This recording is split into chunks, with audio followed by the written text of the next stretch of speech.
então falando um pouco do atendimento. Então temos, né, a aceleração, que foi um dos processos utilizados no caso do Leonardo, né? O critério oficial para acelerar uma criança com altas habilidades é o mesmo que a escola utiliza para aferir as produções e rendimento escolar, ou seja, através de provas, exames e trabalhos didáticos. A importância também, né, de verificar a questão da maturidade dessa criança. Ao indicar uma criança para aceleração, o profissional deve avaliar, além do conhecimento acadêmico, a capacidade intelectual, aspecto com o desenvolvimento emocional e a maturidade, e mesmo o crescimento físico para não criar incompatibilidade muito gritante, né? A aceleração deve ser suave e contínua, de forma a não gerar lacunas sérias na formação global da criança. Também é importante avaliar as condições da escola e a receptividade do professor com relação ao processo de aceleração com o aluno com potencial superior. Teve casos de alunos que eu acompanhei que foram acelerados, né? Cada caso é um caso. Existe, dos 20 que eu atendi, existem casos que foram acelerados, casos que só tiveram enriquecimento e casos que não tiveram nenhum tipo de atendimento, infelizmente, né? Mas o que acontece? Qual o objetivo da aceleração? De acelerar a questão do conteúdo, da aprendizagem desse aluno, né? Mas, porém, a escola tem que estar adaptada para esse tipo de aceleração. E como eu também disse, não adianta só acelerar. Só acelerar por acelerar não está atendendo este aluno. Ele vai ser acelerado, mas tem que ser acompanhado também, certo? Então, a importância dessa aceleração. Tive casos de crianças que teve todo esse processo de aceleração, fez toda uma avaliação de maturidade, viu que estava realmente, que tinha capacidade de participar, né, desenvolver esse processo de aceleração, porém a escola não estava preparada para esse aluno. A professora não reconhecia esse aluno como superdotado, achava absurdo ter essa aceleração, porque falava assim, ele está pulando fase, né? Na verdade, não, né? Na verdade, esse aluno, ele desenvolve, a forma dele desenvolver era essa. Ele gostava mais de ficar fazendo contas matemáticas do que ficar brincando de carrinho. Era a forma como ele se desenvolvia, né? A forma como ele brincava. Então, teve casos também, isso foi um caso muito gritante numa escola, que a escola percebeu que apresentava alguns indicadores, né, de um alto potencial. Eles não, em nenhum momento eles relatavam que poderia ser superdotação, mas percebia que o aluno que estava no segundo ano estava um pouco além do conhecimento em relação aos seus amigos da sala, né? Então, esse aluno estava, por exemplo, no segundo A, foi acelerado para o terceiro C. Só que chegou lá, a outra professora, a professora ou a escola não desenvolveu nenhum planejamento de acompanhamento desse aluno. Aí esse aluno que estava no segundo A, que foi para o terceiro C, voltou para o segundo B. Ou seja, a aceleração só foi prejudicial para este aluno.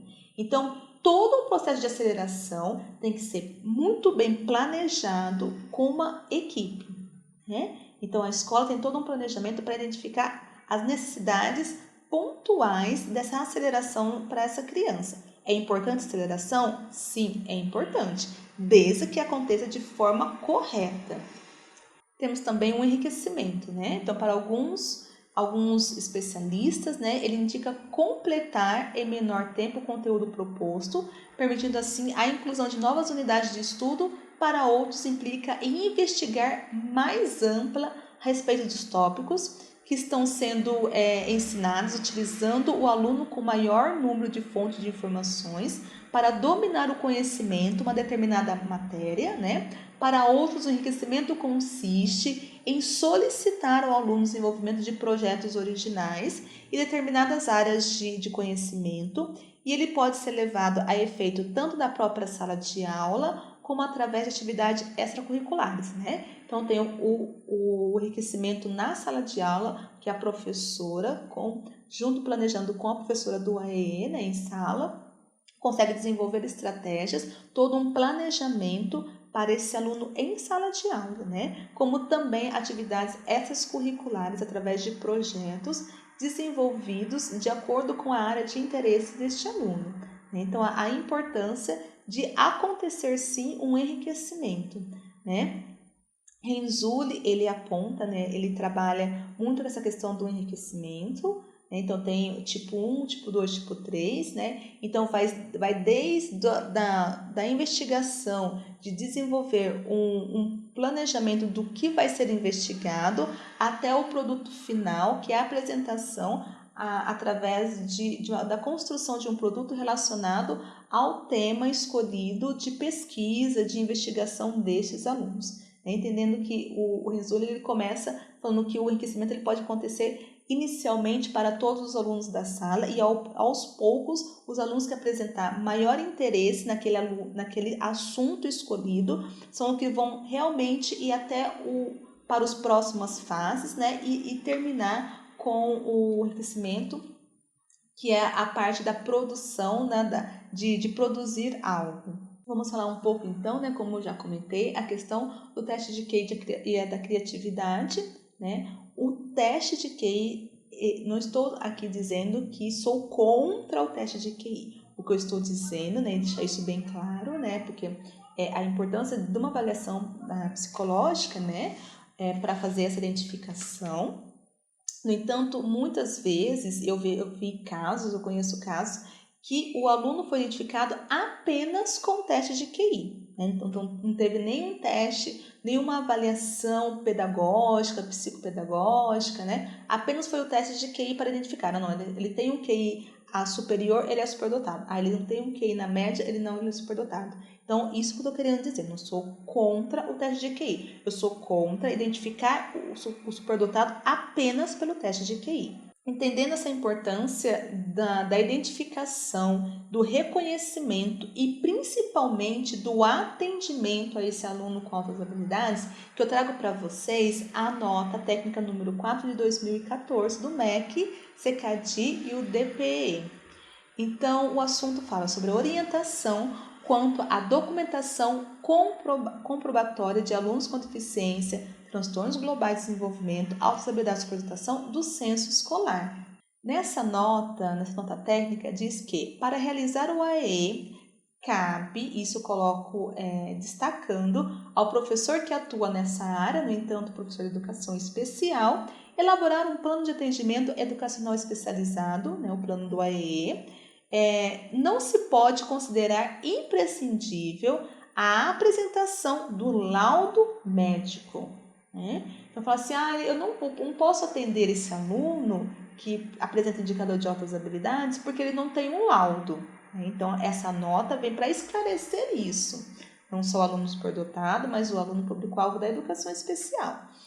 Sim, entendendo que existe uma realidade muito diferente em relação às políticas públicas com a realidade na sala de aula, né, de escolas que tem um número muito alto de crianças com deficiência, né, na sala do AEE, e aí muitas vezes existe um professor para a rede, ou 5, 10 professores para uma rede toda, né, ou um professor para a escola toda, um professor de educação especial para a escola toda, e muitas vezes tem que selecionar os alunos que serão atendidos e acaba selecionando os alunos que já têm laudo, entendendo toda essa realidade, né? Mas é importante mostrar também que existe uma política pública voltada para discutir sobre essas questões do laudo clínico, certo?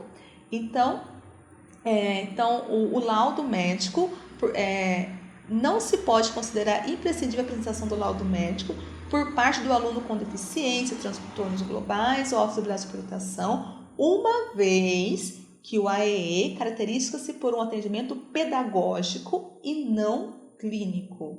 Então, isso é muito importante. Com certeza, o professor já consegue perceber que o aluno que apresenta alguma deficiência, ele tem uma dificuldade de compreender alguns conceitos e que a sala de recurso vai ajudá-lo a desenvolver isso, né? Dar um complemento. Da mesma forma que deveria, mas muitas vezes não é identificado, que o aluno superdotado também necessita de um acompanhamento.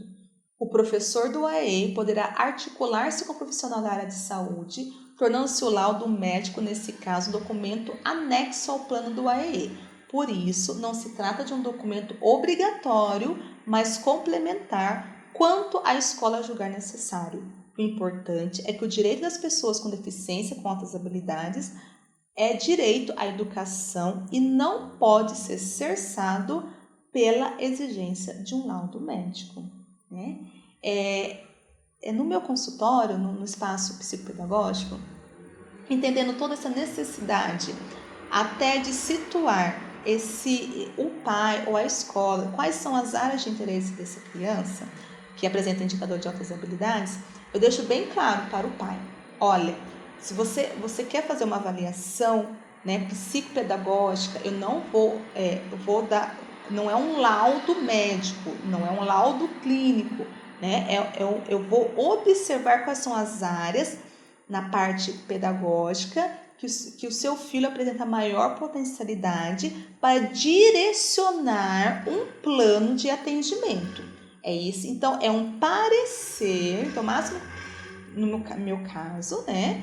É um parecer psicopedagógico para direcionar, que muitas vezes pode ser feito nas salas com os professores do AEE, né? De dar um direcionamento ou fazer algumas parcerias, né? Com o psicólogo, o psicopedagogo, o professor da sala regular, o professor da educação especial, para dar um direcionamento, então trazer algumas estratégias através das observações realizadas por todos esses profissionais, né, para perceber quais são os pontos específicos que tem que ser trabalhado a partir do atendimento.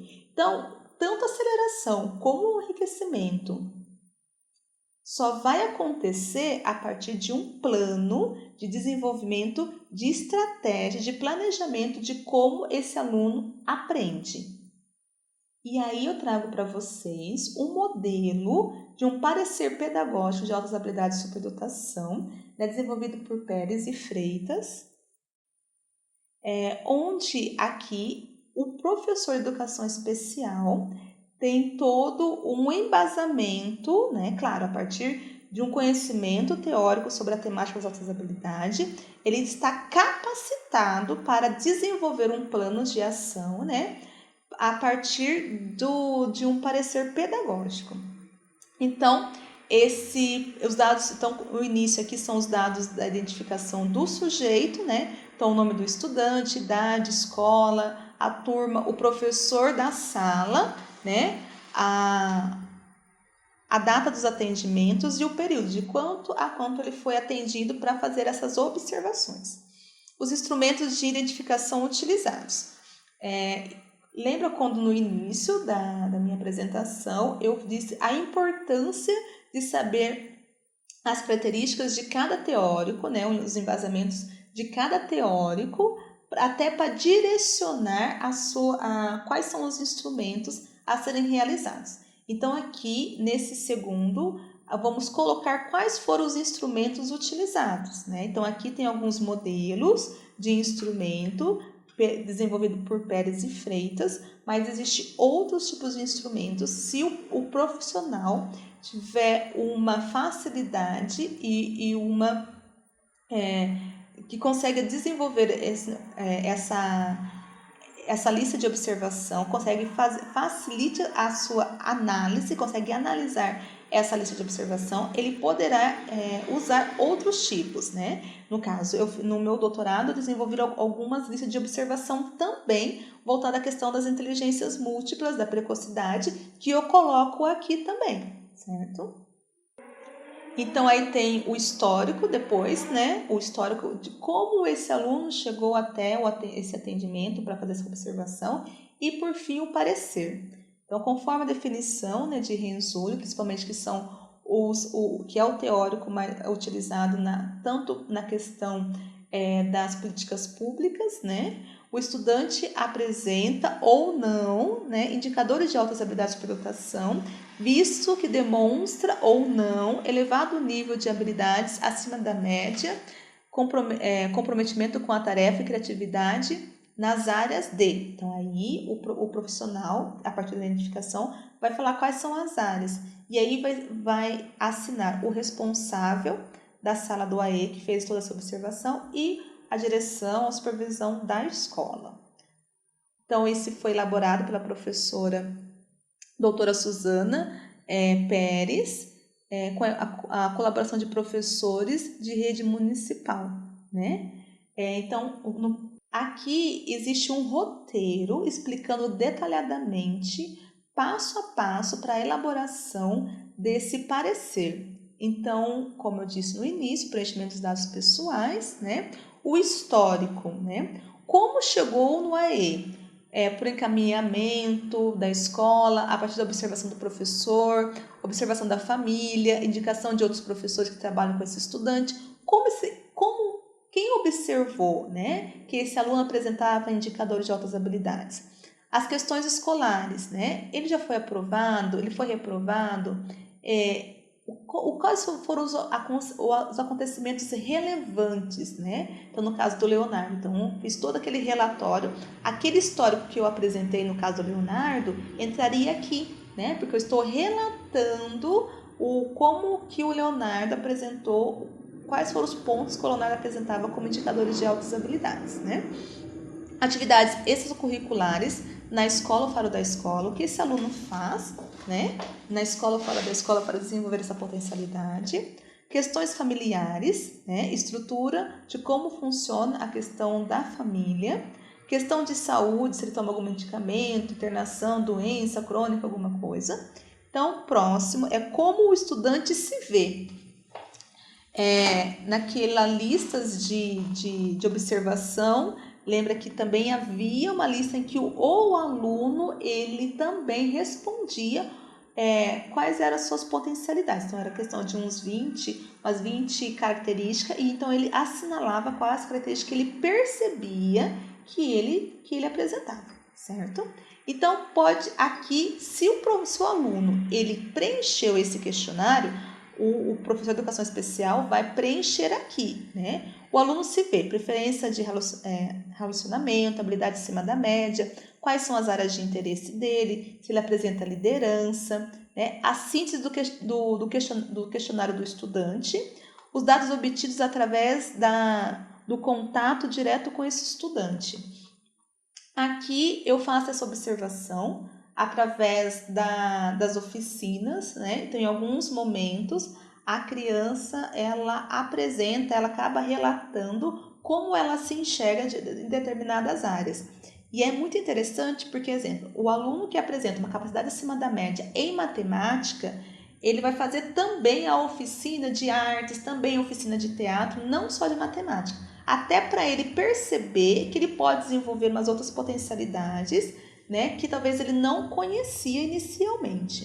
Então, por isso essa reflexão sobre como ele se enxerga.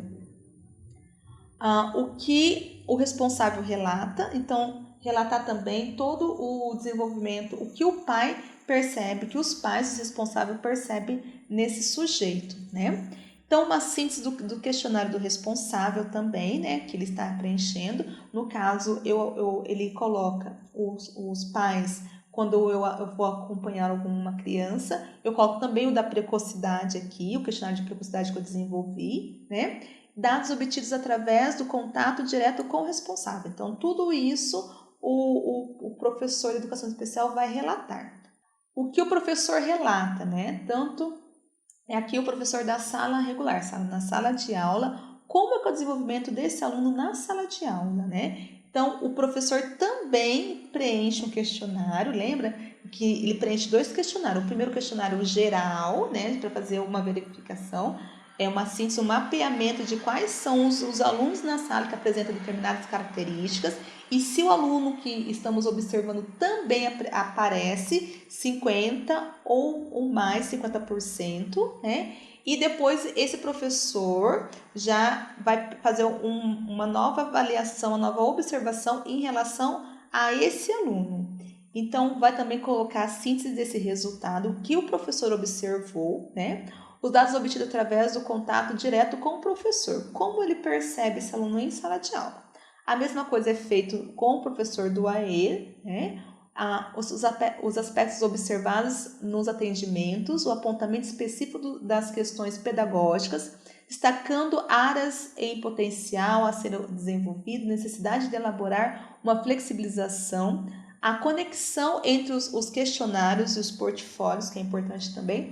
Esse professor de educação especial pegar alguns materiais desenvolvidos com o aluno na sala de aula, na aula de artes, ou observar alguma coisa também na aula de educação física, não só na sala de aula, mas também com outros profissionais ou com outras atividades realizadas na sala de aula, né? Dados coletados com outros profissionais que trabalham com esse aluno, né? Também não só dentro da dentro da escola, mas também fora, se esse aluno é acompanhado com um psicólogo, psicopedagogo ou outro profissional, né? E o fechamento, né? Se necessidade do encaminhamento. Então, o professor de educação especial percebeu que ele precisa de um acompanhamento psicológico, psicopedagógico, ou encaminhar para um projeto que existe na cidade, né? Então, tem todo esse fechamento para ver o que vai ser feito com este aluno a partir de todas essas informações que foi coletada, tá? E quais foram as bases teóricas utilizadas? Então, quem usou as fichas voltadas para do Ganhê e da Gantt de dotação e talento, então vai colocar, né, que a Gantt desenvolveu toda uma lista de observação, né, ou a do Renzulli e das inteligências múltiplas vai colocar. Então, você vai descrever quais foram os teóricos utilizados para fazer toda essa avaliação e principalmente para fazer essa análise, né? E aí, elevado o nível de habilidade acima da média e quais foram as áreas identificado por esse aluno.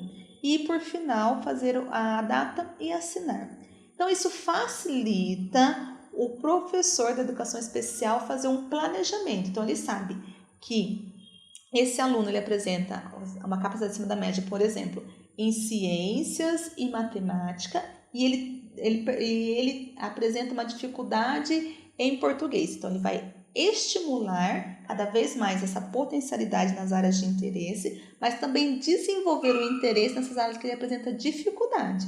E muitas vezes ele vai usar as áreas que ele apresenta uma potencialidade acima da média para trabalhar com as dificuldades que ele apresenta em outras áreas.